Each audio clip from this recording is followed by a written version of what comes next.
Hi, and welcome to Not Your Average Lives. I'm Lori Wright, and this is my weekly broadcast where I highlight stories of change, specifically of women who chose to step it up at a time when most people think they should be slowing down or planning for retirement. I'm a coach and founder of the Not Your Average Grandma brand and the Make the Rest Your Best program. I'm also a late in life passion finder who is obsessed with helping unmotivated, passionless empty nesters like the old me see past their own perceived limits and realize they have even more opportunity to start something new and exciting now that their children are grown.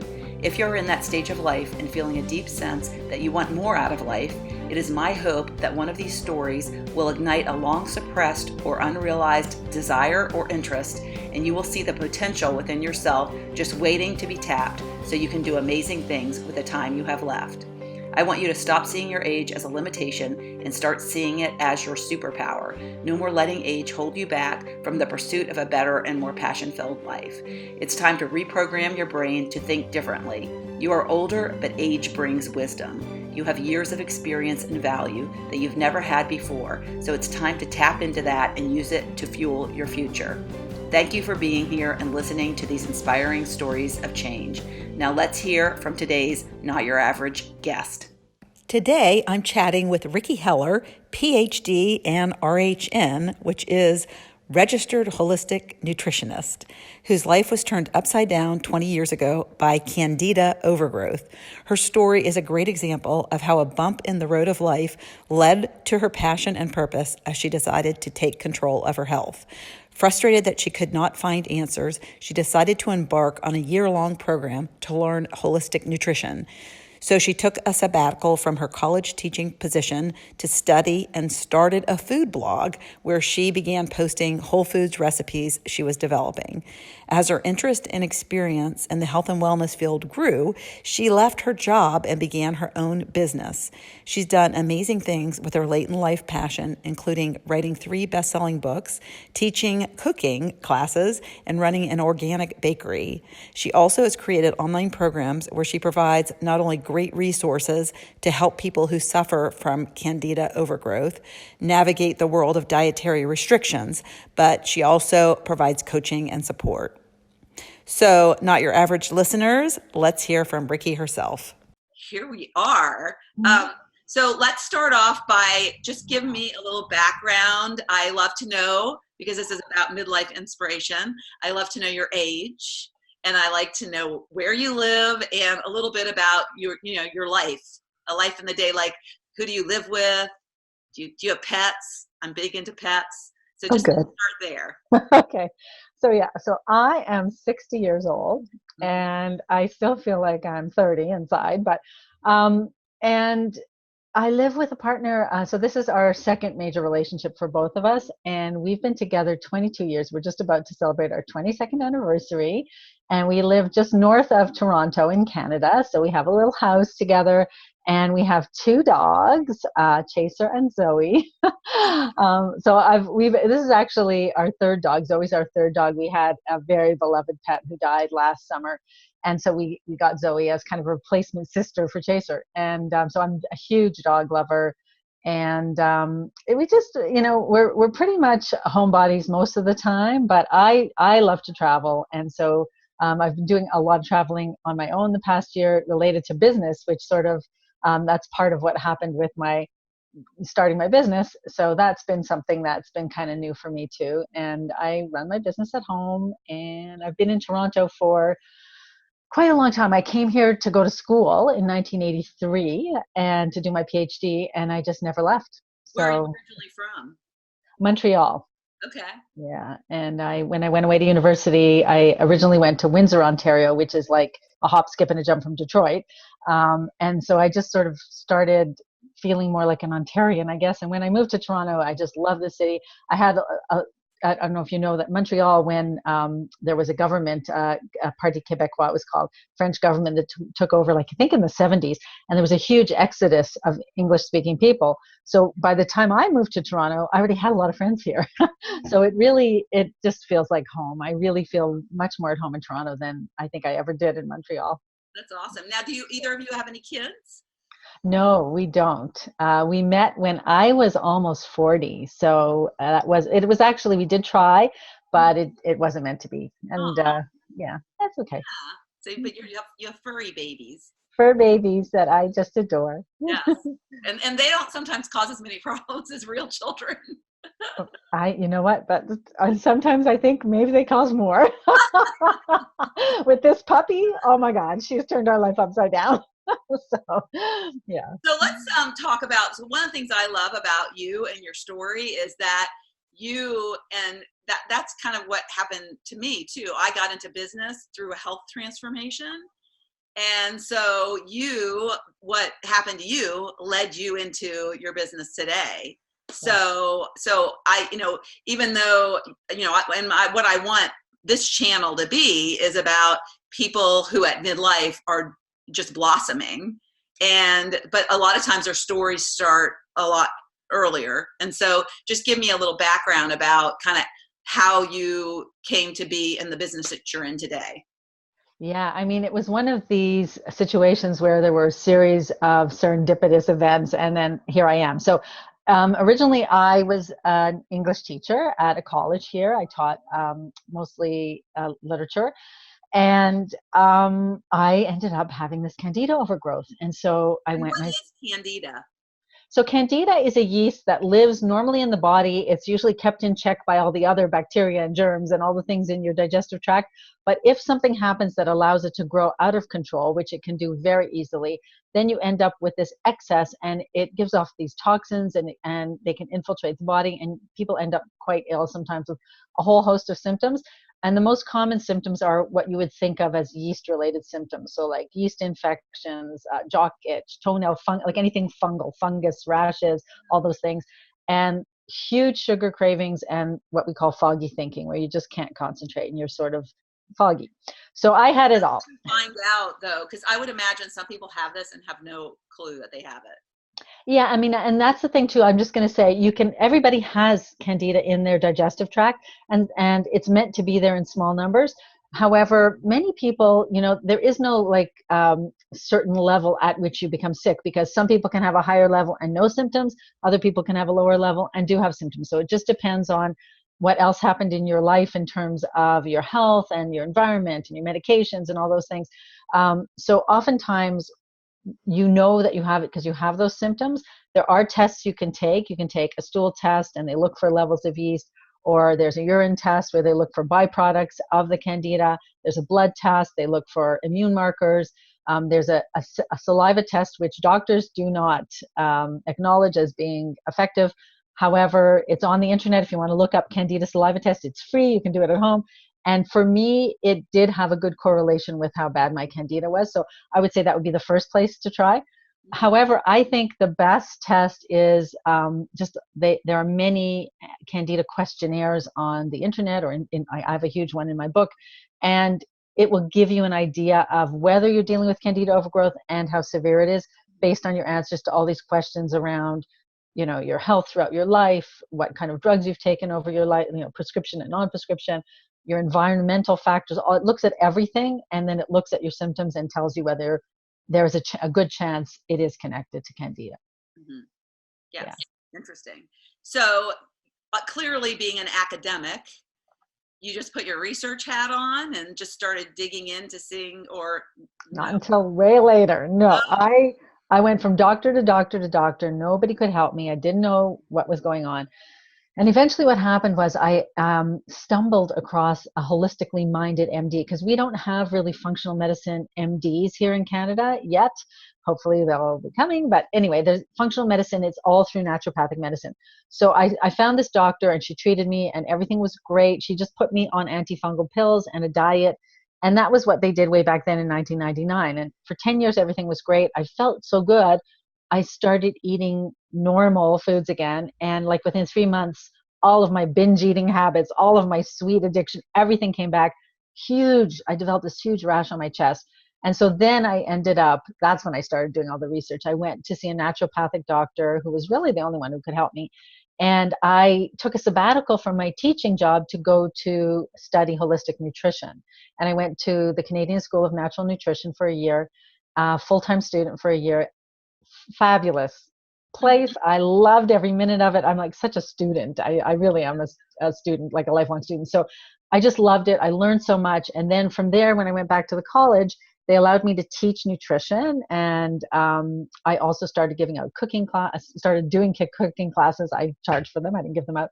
And it sort of started this progression of like these were all part-time side jobs, but in that field. For a while, I had a bakery where I made organic, vegan, sugar-free treats, and I sold them to health food stores around the city. And then what happened was this whole time I had been writing a food blog. And when I was diagnosed with Candida, of course, all the food changed on my food blog, and it was just Candida food. And ironically, that's when my audience started to grow. Like that's when suddenly all these people who couldn't find recipes that were tasty for the Candida diet started flocking to my site because I was one of the first ones that started publishing those kinds of recipes. And what ended up happening is it's kind of a convoluted story, but so because I was so interested in this, I had just finished self-publishing a cookbook that wasn't Candida friendly, but it was sugar-free and like healthy food based on my time at the nutrition school. And through a series of events, I kind of bombarded her on Twitter at the time. Ellen DeGeneres was following me on Twitter. And as soon as I noticed that, one day I got into the zone one morning, and the entire day I tweeted Ellen about my cookbook. So about 2 weeks later, I noticed that my blog was getting all this traffic from a place called Warner Brothers. I had no idea why. I went to their site and I saw that Ellen had recommended my book on her site. So that was like, oh my God. I called my husband, and literally I could hardly dial the phone. I was so excited. And as a result of that, I had been contacting publishers before that, but as a result of that, I was able to acquire an agent and got my first book deal, which was actually a vegan, gluten-free cookbook, but also not 100% Candida friendly because that was right at the beginning of my journey. And so by the time that book came out, people knew me as a Candida person, but that book was actually written before. So while I was writing that book, I was contacted by another publisher to write a Candida book. And that was what I really wanted to write. So I accepted that. And as I always say, if you ever have the chance to write two books at the same time, don't do it. It almost killed me.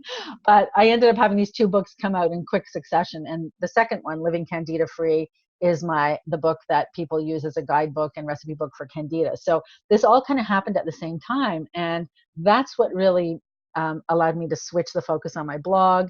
At that time, when the second book came out, I changed my branding from the name of the blog. It was a silly food blog name, to Ricki Heller. And that's when I started teaching people as well, because I used my background in teaching to develop online courses and start offering those. And I realized how much I loved it and how much I loved serving people in this field with, alternative health and helping them get their lives back together. And it was just so gratifying that's sort of the way that my business went. And so when I started that blog way back when, it was just a hobby, it was just for fun, but it kind of morphed into this business blog because of all the things that happened with my health along the way. Right. So many stories of that I find where people are following their passion start just as a mere accident or coincidence. Yeah. And I love the fact that you said you're a lifelong learner, because I think that's what keeps us young. And I've done more learning, I think, in the past 4 and 5 years. My transformation started at 55. Well, really 47 when I left my 25-year marriage. But business-wise and the redirection of really what was making me happy that I wanted to do, heart-centered work, I call it, started at 55. So I think it's very interesting, because I feel like when people say that they're lifelong learners, it means that their brains are constantly being challenged, and what they learn, they can give. So usually if you find what you love and you learn about it, everything that you're learning, you can give back. And that's what I love. And that's what I love about what you do. And I think it also I think it also keeps you so engaged in what you're doing. Like I love learning new things. So it keeps me excited and motivated and passionate about what I'm doing. Yeah. So a lot of people, especially I think when they get into their 40s, they're kind of set. You clearly you have a PhD. You clearly invested a lot in your education to be a teacher, and then you take a step back. Was that unpaid, or were you still paid during that sabbatical?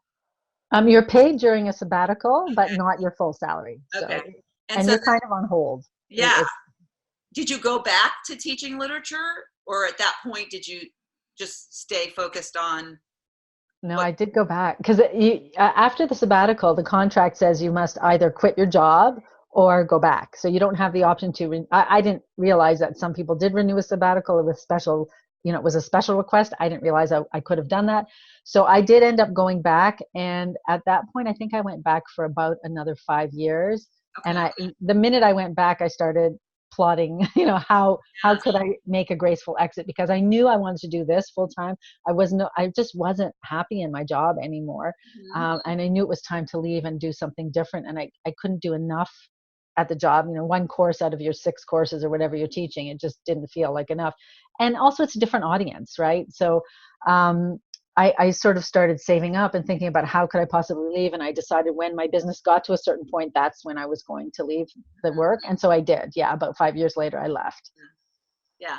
And it's often, I think, and I'm finding as I learn more stories, that we are given these journeys because that's our path. So it's sad that you got Candida and you've had to struggle, but yet it was given to you for a purpose, because now you're helping thousands of people who have, the guidebook for Candida, that's crazy. And I think that's true too. I will often say, Candida is one of the best things that ever happened to me. And I really mean it for Yeah. that very reason. Yeah. Yeah. So I imagine, blogging was a thing. It's less so now, but blogging was a thing back when you started blogging. But there wasn't like all these, like, you have a digital course now, right? Do you take? Yeah. Yeah. So you went from kind of this traditional, and that's what I love is people our age tend to have a traditional mindset focus about how you learn. You got to go back to college. You got to go back with your textbooks under your arm, visually, you got to sit with a desk with an instructor, and it changed. It's so different now. And so Yeah. a couple questions related to that is, how did you transition from that traditional model to the digital world? And secondly, technology is a big scary thing for people Yeah. like us. They're always, I don't know technology, and that holds them back, I think, in many ways. So was that a hurdle for you, and how did you overcome that? Only a small hurdle. And I think, again, like you said, the universe puts things in your path that will help you along the way. So at the time, when I was teaching, there was a new campus opening up that was specifically designed to teach the computer studies students. And it was way out of the city, and they were asking for volunteers to go teach at that campus. And I volunteered, and very few people wanted to go there. So that was the first thing. It put me in the sort of atmosphere of computer studies. And then they asked for volunteers to teach online courses, and I volunteered. And again, there were very few people who were interested in that. And it was a huge learning curve, but it was teaching the traditional college course online. So it gave me a lot of the skills, and not even so much the skills, just the comfort level working with the computer, Mm-hmm. because it was a very different technology from what I'm using now. But it just allowed me to realize, hey, if I tinker with this enough, there are ways to figure it out. And I wasn't scared of the computer anymore. And then what happened while I was So you had no real technical skills, is what you're saying. me, none. Yeah. No. I don't know anything about how a computer actually works. I know how to use the programs I use, and that's it.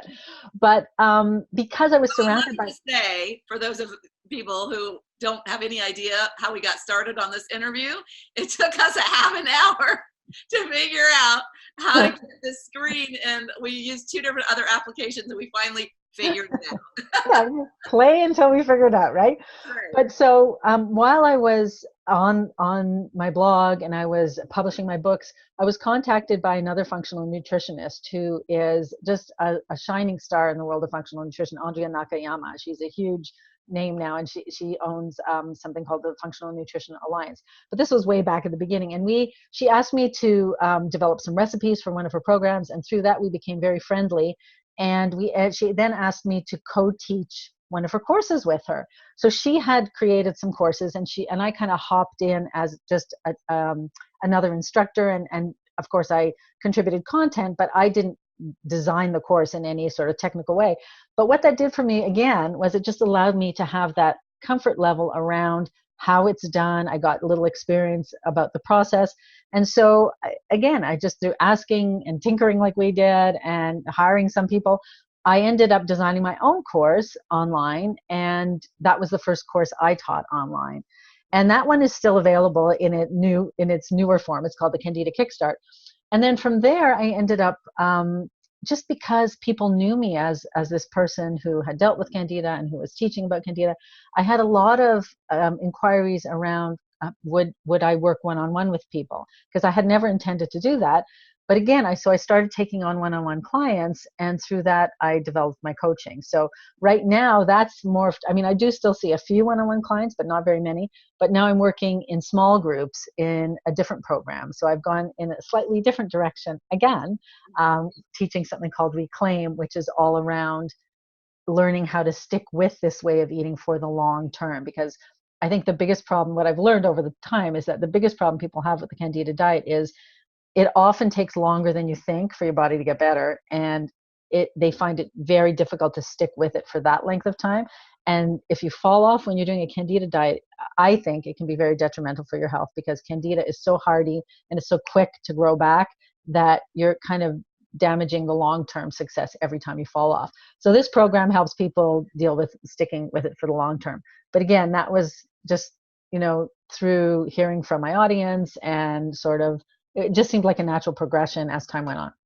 So is Candida something where, like, if it goes out of whack, out of balance, like you said, because everybody has it, but some people just have health issues from an excess?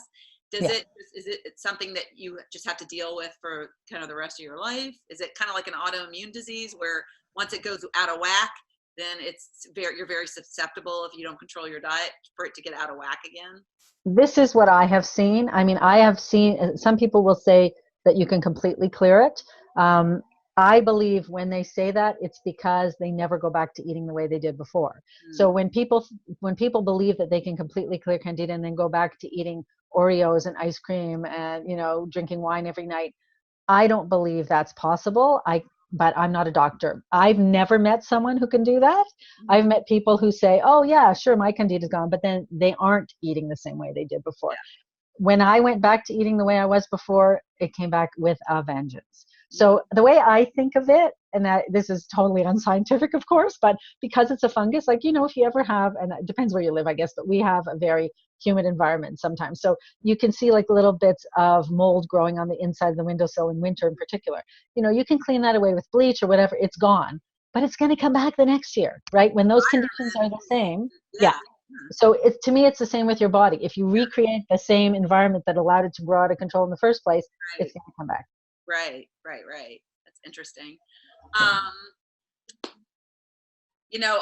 think I know the answer. One of the questions I like to ask is, because the people that I interview are not average, that's why I'm not your average grandma. And that's why I'm calling this show Not Your Average Lives. But what do you think it is about you that's different? And you said you like to learn. Yeah. Is there anything else that you can think of that? Well, I think that's part of it. And I think that, to me, I just, one of my core beliefs is that, if you have a potential, you should try to reach it. That we're here on this earth to reach our highest potential. And that if you're not striving to get better and learn more and do more, to me, it almost feels like a waste of your time here. Why are we here then if we're not here to improve and learn more and keep moving forward? So I think there's just that inner drive for me to do that, because I don't want to come to the end of my life and think I could have done this, but I just didn't, out of laziness or lack of motivation or whatever it may be, or fear. Those are all things that, yes, I've dealt with all of them, and they're still a part of my life, but they're things that I'm constantly working to overcome, because to me, the people I admire the most are the ones who have done something really valuable with their lives. And that doesn't mean you have to be like world famous or, discover a new cure for something. It just means that you have to strive to be the best possible person you are capable of being, right?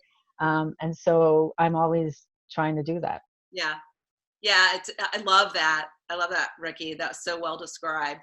And I think, and you don't have children, and in a way, I think that's fortunate, because I think, I focus on empty nesters and trying to get them to figure out what's next, and what's the rest of their life. Make the rest your best, is my course.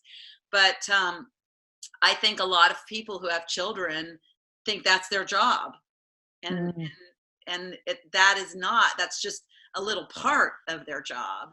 right. And so what I really feel, and I've learned so much in the past year, is that I believe that we all made an agreement when we came into this life, and then it's about figuring out what that agreement was and following through on it, Yeah. and so And it's work. yeah, it's work, but you clearly have done a great job at it. So Oh, thank you. what has been your most inspiring client story?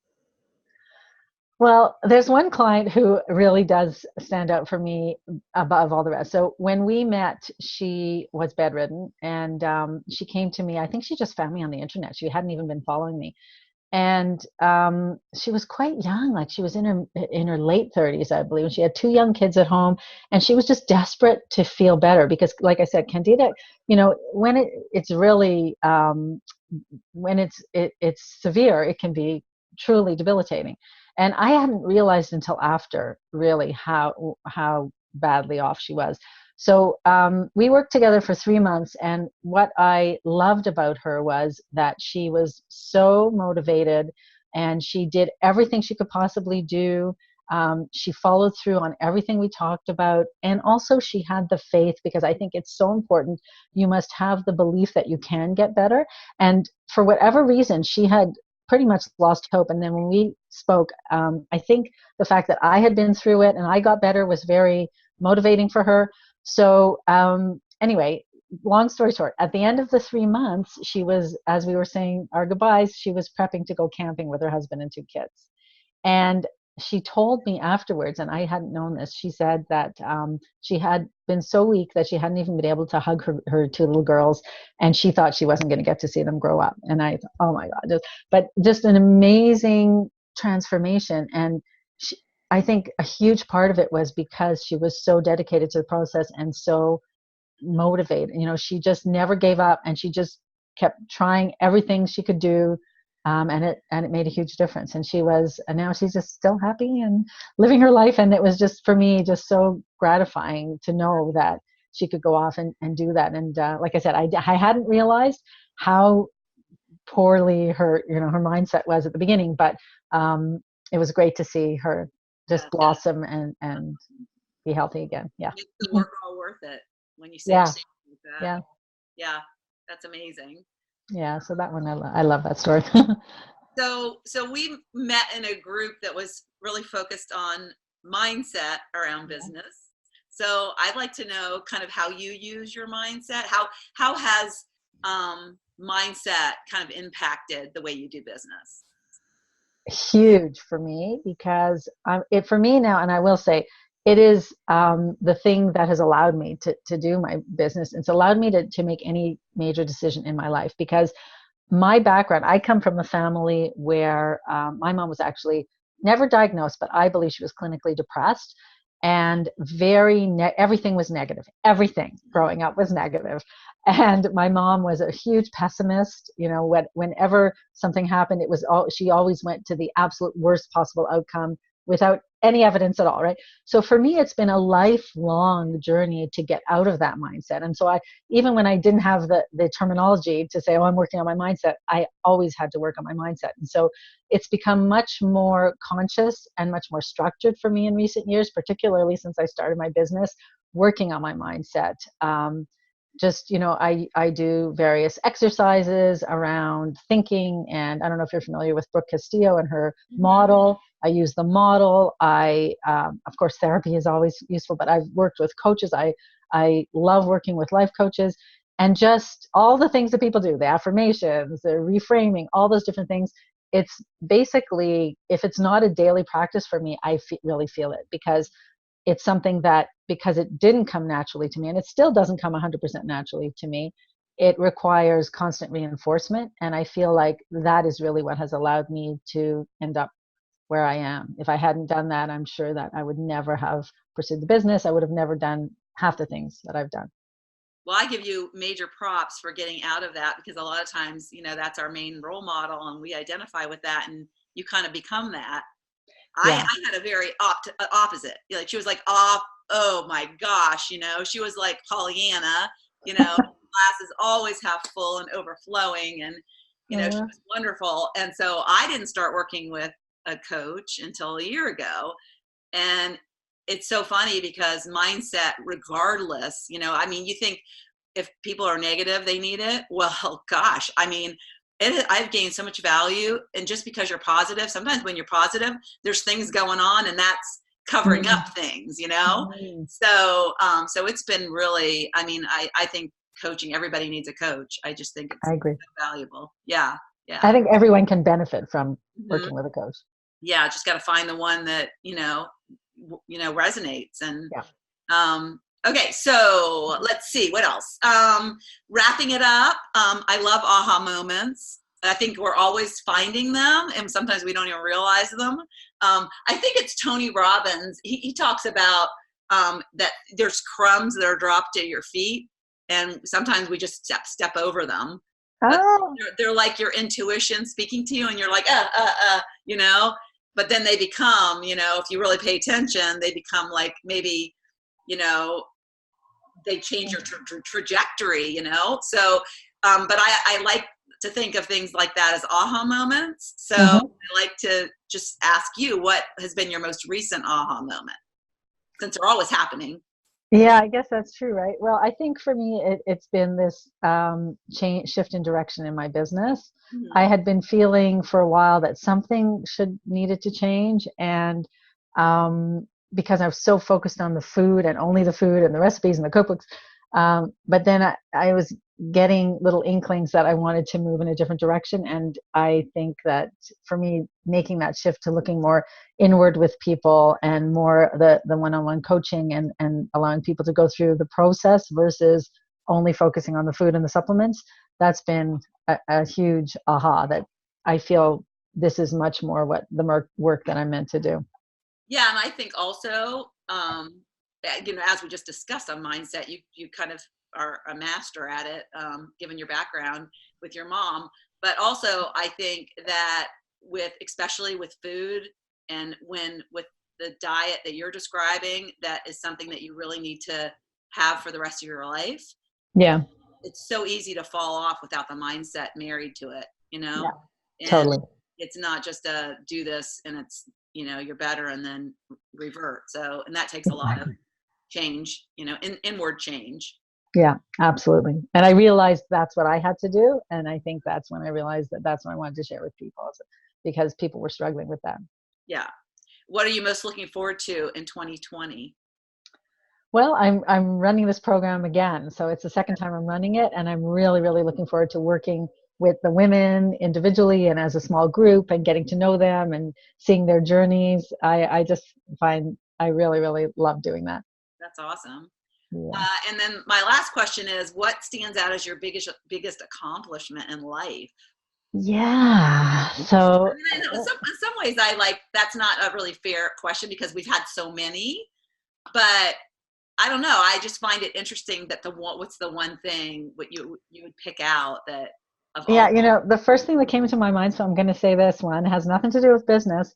My mom, when she died quite young, she died at 62 from complications of diabetes, and at the time, she spent her last 4 months in hospital, in some of it in the intensive care unit, and I was still teaching full time at the time, so I had those 4 months off work, and I went to Montreal and I spent them with her in the hospital, and basically we had every day together, and I am really proud that I was able to give her that comfort and that time and uh, ease that transition for her. Oh, I'm gonna cry. Oh, that's really nice. Yeah. A lot of people wouldn't see that as an accomplishment, but wow, to give that to your mom, I'm sure she appreciated that. I'm glad she had that because I was the only one who was able to be there that much with her, right? Do you have siblings? I do, but they work full time, right? And as a college teacher, I happened to have the summer off at the time. Mm, Yeah. that's wonderful. So it just worked out. Yeah. Yeah. It goes back to we're just, I think as women, we're nurturers at heart, I guess. Yeah. We want to Yeah. help the world. That's what we'll do. Yeah. Yes. So where can people find you? They can find me on my site, rickiheller.com. I'm basically Ricki Heller pretty much everywhere. So on Instagram, Ricki Heller. On Facebook, I have a business page, Ricki Heller page. So that's the one you'd want to follow. And Ricki Heller on YouTube. I think pretty much everywhere. And Just your look for. courses, when are people, I guess you have a wait list to get on a wait list when people are. Oh, for the program? Well, I don't know when this is going to air, but right now in September, the program's opening up again at the end of this month. So I'm speaking to people on one-on-one calls because it's such a small and intimate group and it's so intensive. I really do have to speak to each person individually first, just to make sure they're a good fit and that it's the right program for them. So I'm scheduling calls, and if someone's interested and they want to book a call, it's just rickiheller.com/coaching. I think it's coaching apply is the application form. And there's probably a link on your website to Absolutely, yeah. They can just look for Awesome. coaching. All Yeah. right. Well, thank you so much, and I'm so glad we got over our technology hurdles. Yes, I was going to say that was my biggest accomplishment was getting on this call, but then The biggest accomplishment of the day. I'm really glad we did it. Yeah. Well, thanks for taking the time, and take care. And maybe I'll see you when I'm in Toronto. I hope so. I'll call you if I have any downtime. But Absolutely, yeah. I'd love to get together. all righty. Thanks, Lori. All right. Bye. Bye.